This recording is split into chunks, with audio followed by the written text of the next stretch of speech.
In today's show, we look ahead to Wednesday. There are 11 games on. We talk about injuries, what to watch for, and streaming options. Michael Bolton. Thanks, Josh. It's Michael Bolton here, and it's time for another episode of the Locked On Fantasy Basketball Podcast. Let's get to it. Let's get to it, indeed. You are Locked On Fantasy Basketball, your daily fantasy basketball podcast, part of the Locked On Podcast Network.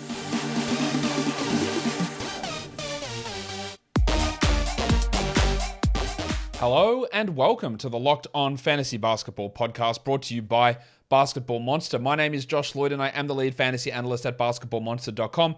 And you can find me on Twitter as always, at redrock_Beeble, on TikTok at redrock_Beeble, on Instagram at Locked On Fantasy Basketball, and Substack, joshloyd48.substack.com. Today's episode is brought to you by BetterHelp. As the world's largest therapy service, BetterHelp has matched 3 million people with professionally licensed and vetted therapists available 100% online. Learn more and save 10% off your first month at betterhelp.com/LockedOnNBA. Thank you for making Locked On Fantasy Basketball your first listen every day. We are free and available on all platforms. With 11 games on. Let's get straight in. Let's get it on, Gilly. The first game is the Bucks and the Cavs. Cleveland are 2-point favorites in this one. We know that Wade is out, Rubio is out, Windler is out. Chris Middleton, unfortunately, is doubtful. That is a huge L. Just want him to play, man. And Lamar Stevens is doubtful for Cleveland. So what we want to watch on the Bucks side, it was a disappointing game from Punch Bob last game, Bobby Portis. Only 22 minutes. We thought there might be extra minutes with Middleton unavailable. It has been the case in some games. His playing time's all over the place, though. 16, 28, 32, 22, 30, 22 minutes. Sell after good games, hold after bad games. I don't think he ends up top 100 from here on out, but he will have some interesting games. So we just want to see if we can find a pattern in what's going on with Bob Portis. Also want to watch Javon Carter, who didn't start. They started Marjon Beauchamp over with Middleton out. It was still Carter that got the minutes, but it was only 20. And that's really not enough to make much of an impact. As a steal streamer, sure, no problem. But unless he's playing 27 minutes replacing Middleton, then he's not going to be a 12-team worthy short-term fill-in. And I don't think he's going to do that. They have an embarrassment of bench wings. Is that the right term? Carter, Ingles, Hill, Matthews, now Beauchamp. Like, George Hill didn't even play last game. So it's really hard for me to see Carter playing 30 minutes a night with all those other options they can mix and match. For the Cavs, it's been a strong run of things from Isaac Okoro. I expect that he gets another start with Lamar Stevens out. I don't think that he's a 12-team league guy, but in 16 teams and 14 teams, there is some appeal there for an ad. Also want to watch Dracaris LeVert. To reaffirm that I think he's not a 12-team league guy, I guess. For points leagues, I get it. There's value, especially with Stevens and Wade out. But I don't see him as a category league player. But I was going to say, let's see if he turns it around. I don't believe it. I'd need to see 20 games of it, I reckon. But let's see what his role is. Is it 26? Is it 33? They're the minutes things that we need to pay attention to with that one.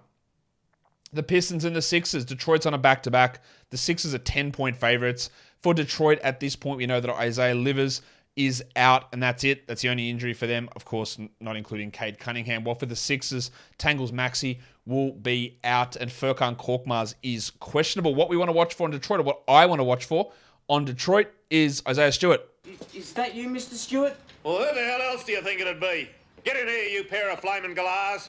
He has been okay. I don't think his upside's high at all. The minutes are a little bit all over the place. 37, 26, 29, the last three. He's going to start at power forward. He's going to take a lot of threes. But I guess I want to see, is there growth? Is something going to improve from here? Is it just going to be these low 20s minutes? That's the worry. And then I also want to watch Alec Burks. Because he's been playing 20-plus minutes a night for 4 straight games. He's been getting really good usage. But how old mate Dwayne Casey uses him in comparison to Ivy and to Hayes is really key. Because he has been cutting into Jaden Ivey's playing time. I guess when you've got every opportunity to develop Alec Burks to get more losses and not develop your top 5 pick, you got to take every chance of that. It's a once-in-a-lifetime opportunity. So I get it. But we want to see whether he continues on that absolutely unimpeachable procedure that he's going through with that team. For the Sixers, I had both these guys on the sell-high list today. The Thick Hogsman, Tobias Harris. I think I am a TH? T to the H. Yeah, TH for life. And the wave pool, D'Anthony Melton. Both guys are shooting really well. They're playing like 38 minutes a night as well. That will probably continue because Maxi's out, but the shooting is what I want to watch. I want to see the steals. Melton's averaging almost 3 a game. Harris is almost doubling his career rate. So they are two things that are really boosting the value of these top 30 players over the last 2 weeks. I don't expect that to be real or to continue, but we get another chance to look at it and see what happens with their numbers. The next game is the Raptors and the Knicks. This is a back-to-back for New York. There's no spread or total available at this point. We know that Obi Toppin is out, Precious Achiuwa is out, and Otto Porter is out. Gaz Trent is questionable after missing the last 3. Will they slide him straight back into the starting lineup, or will they persist with Thad Young or Hernan Gomez or whatever other nonsense they're going with? And how does Trent's minutes look? Comparison to, say, Malachi Flynn, whose minutes played 28, 37, 17 the last 3 games. Flynn, if Trent is back, does he just get squeezed out of the rotation again entirely? Because we saw Koloko move out of the rotation last game. So maybe they want to keep some guards in there. I don't know. We could see Koloko come back in. It's always, the roster's weird, the rotations are weird, and we need to watch it. We also need to watch Scott Barnes, who played poorly last game. Barely played in regulation compared to the other starters. Benched for Thad Young down the stretch. Shooting has regressed. I expect the minutes jump back up. But his last 2 games, he played a stretch of 40 plus in a row, and then 28 and 32. It's not good enough. I want to see that improve. For the Knicks, I do want to watch Julius Randle because he has been playing quite well. I want to see his efficiency stuff, but also just minutes and usage and how it fits with Barrett, but also Quentin Grimes, of course. Grimey has been playing really well. This briefcase and this haircut. The minutes I expect to stay high, but what we want to watch is usage, shooting percentages, and defensive stats. You need 2 of those 3 things to hit for him to be a 12-team league player. I think he is. Borderline, barely, and we get more data every game. Let's go to the next one. It is the Pacers and the Celtics. Boston are 9.5-point favorites here. Indiana has Daniel Tyson, Kendall Brown out, while for Boston, Jason Tatum missed the last game for personal reasons. He is off the injury report, I believe. When I created this graphic, it was still unknown, but he is off the injury report. But they do have some other guys that are on the injury report. Marcus Smart is dealing with an illness, a non-COVID illness. Grant Williams is also dealing with an illness there in Boston. So there could be some shakeups to that rotation. If Smart is out, then we obviously look at Brogdon and Derek White, really pump up. Grant Williams is not a 12-team league guy, but if he is out, that does mean more again for Brogdon and White, because you push Brown and Tatum up. You don't necessarily push Sam Hauser into a 26-minute role. You just push the 2s and the 3s, the Browns and the Tatums, to become 3s and 4s. And maybe you give a few extra minutes to Rob Williams there. For the Pacers, I want to watch Andrew Nembhard. I think he's a pretty clear drop, but maybe he surprises us. I think he is a 12-team drop. And the other guy we want to watch is Aaron Nesmith, who last game was great. There's been a lot of, look, he moved into the starting lineup last game. That's not entirely true. He started already 2 games prior to that, but then he was benched to go up against the Cavs' big lineup and then just returned. So he started 3 of the last 4 games. So it wasn't a 1 game, wow, this is the change, we've got to grab him. It was one of those things that the minutes went up. It looked like this is the first time starting. That's how some people read it. And he shot 75%, which is not real. He's at least someone we need to watch. That's why he's highlighted here in the What to Watch For show. I don't think he's a must-grab player, especially on an 11-game day, and they only played 2 games this week. But we want to see it. We want to see how he goes in that role. I'm not convinced. I also want to watch Rob Williams for the Celtics, who's played low minutes the first 2 games back. What's his minutes restriction going to look like? How long is that going to last? We hope that we can push over 20 here. He's played 18 in each of the last 2. And will he start? He hasn't started yet. Has he? No, he hasn't started yet. Also want to watch Malcolm Brogdon, whose shooting has been unbelievable. But there's another opportunity for him to put up a big game if Smart is out and further your bona fides to sell him high. And that's what I think you should be doing. Today's episode is brought to you by BetterHelp. BetterHelp is online therapy, really. We know that life is hard. There's so much stuff that's always going on. Whether it's geopolitical drama or worldwide illnesses or just the stress of living day to day. We all need help, and it's hard to get it. Well, it's hard to find it within ourselves to figure out what is going on. That's where BetterHelp and therapy comes in. Navigating any of life's challenges, it can make you feel unsure. It might be a career change, might be moving house, might be becoming a parent, a new relationship, whatever. So finding those tools to deal with that stuff is vitally important to get through life and get through it in a happy way. BetterHelp and therapy is a great combination. That's what it is. It helps you to navigate those problems. As the world's largest therapy service, BetterHelp has matched 3 million people with professionally licensed and vetted therapists available 100% online, and it's affordable. Just fill out a brief questionnaire to match with a therapist. And if it's not working, you can just go in and request a new therapist. Simple as that. You've got to find the one that matches you. It couldn't be simpler. No more waiting rooms, no traffic, no endless searching for the right therapist. Learn more and save 10% off your first month at betterhelp.com/LockedOnNBA. That's betterhelp, HELP.com/LockedOnNBA. Let's go to the Bulls and the Hawks. That's the next one up. Atlanta they are 7-point favorites. The Bulls are on a back-to-back after reports of like a halftime locker room blow-up with Levine and DeRozan and other players. And, everything looks terrible for Chicago. Let's see how they respond in the Tuesday and Wednesday games. We know that Lonzo Ball is out. We know Clint Capella is likely going to be out. Javonte Green is still dealing with that knee problem, so we'll have him questionable for this one with that knee soreness. He's out Tuesday, Green. We'll see whether he plays on Wednesday. What we want to watch for the Bulls, we had this on the buy low, sell high, is Nick Vucevic. It's Big Vucevic. He's been playing really well. The shooting numbers are well up. But does that continue? Because it hasn't been a staple of his career to be that good, shooting-wise. Steals are also well up. Let's see what happens. Also, Kobe White, who I think he's played more minutes than Ayo Dosunmu for the last 3 games. Whether that is the trend that continues is what we want to watch. Because his shooting is important, but he has plenty of struggles in other areas like defense. So the Kobe White, Dosunmu, Dragic minutes, who wins out? Is there any value in any of those guys for any league format? For the Hawks, Bogdanovic struggled with the return of DeJounte Murray and John Collins. He remained in the starting lineup.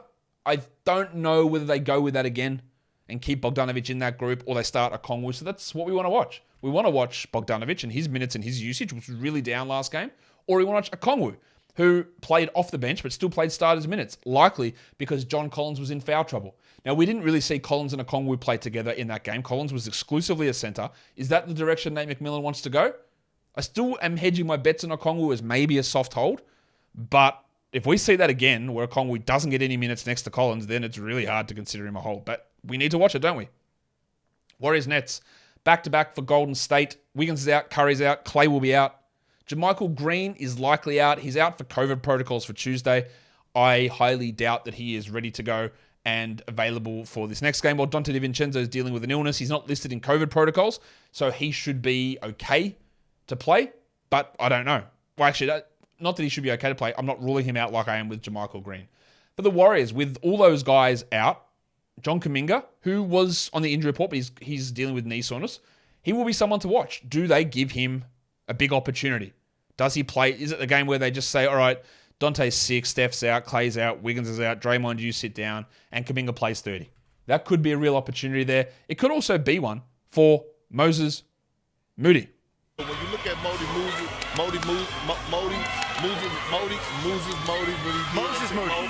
Moody. Moody is starting Tuesday's game with DiVincenzo out.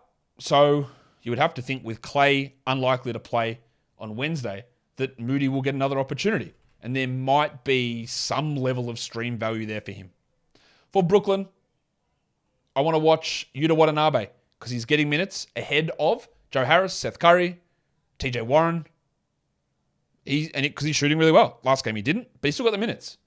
So I want to watch the backup forward rotation, what it does to Royce O'Neal, what it does to TJ Warren, what it does to those shooting guards.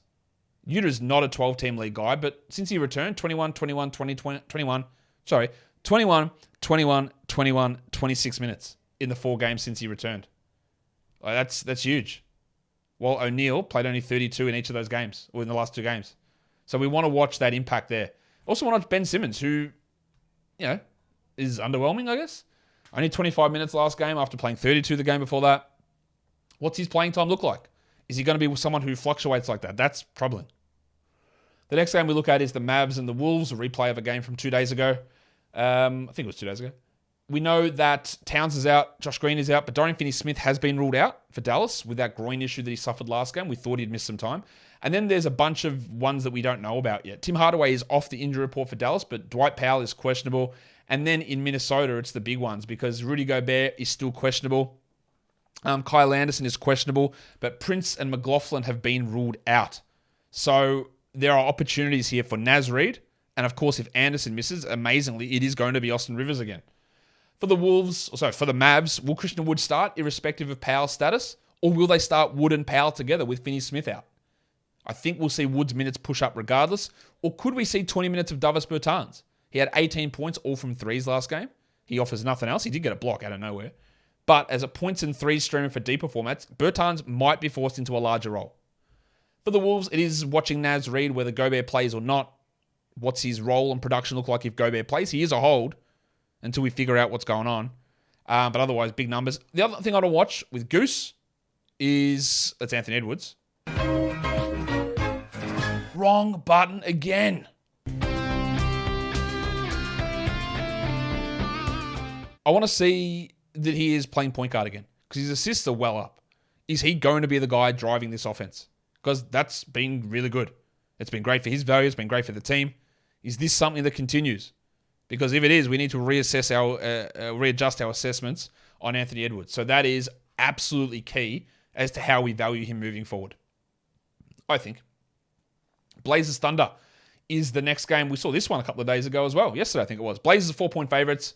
Payton's out, Little's out, Robinson Earl is out. We don't know about Nurkic, he's questionable. Same with Giddey and Baisley. Giddey's missed the last two. Baisley, I think, has missed the last 2 or 3 there as well in OKC. We don't have updates to see whether they're going to play. For the Blazers, I do want to watch Justice Winslow, who is occasionally like a steals streamer guy. We saw Shaedon Sharp's minutes pushed down to 10 last game, which doesn't bode well for him when Gary Payton returns.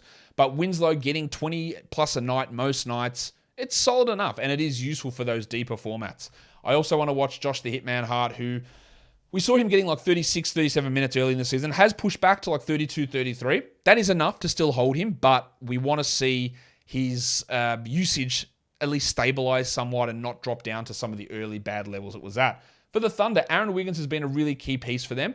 I want to see how they use him, what his minutes look like, how that works with Kenrich Williams. Both guys have been playing big minutes the last 2 games, but Kenrich has been getting more than Wiggins. I think they're both just like 14 to 16 team league guys, but with the absence of potentially Baisley on top of Robinson Earl, there are opportunities for these guys who continue to play more minutes than Alexei Pokusevski.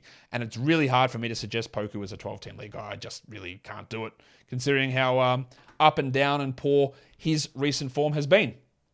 Today's episode is also brought to you by BetOnline.net, your number one source for sports betting info, stats, news, and analysis. Get the latest odds and trends for all professional and amateur leagues, from pro football to college bowl season, college basketball, the NBA. They've got it all at BetOnline.net, the fastest and easiest way to get your betting info. Let's look at the NFL Christmas Eve. Let's do Christmas Day game, actually. The Broncos and the Rams, Sunday night, Christmas primetime. What an absolutely stinkingly bad game. The Broncos are 2.5-point favorites, though, if you love torture or you just want to watch something on Christmas Day because it's there. Watch the NBA, though. That's a rough game in the NFL. But 2.5-point favorites, the Broncos are. All those odds are up over at BetOnline. So head to the website or use your mobile device to learn more. BetOnline is where the game starts. And don't forget to gamble responsibly. The next game is...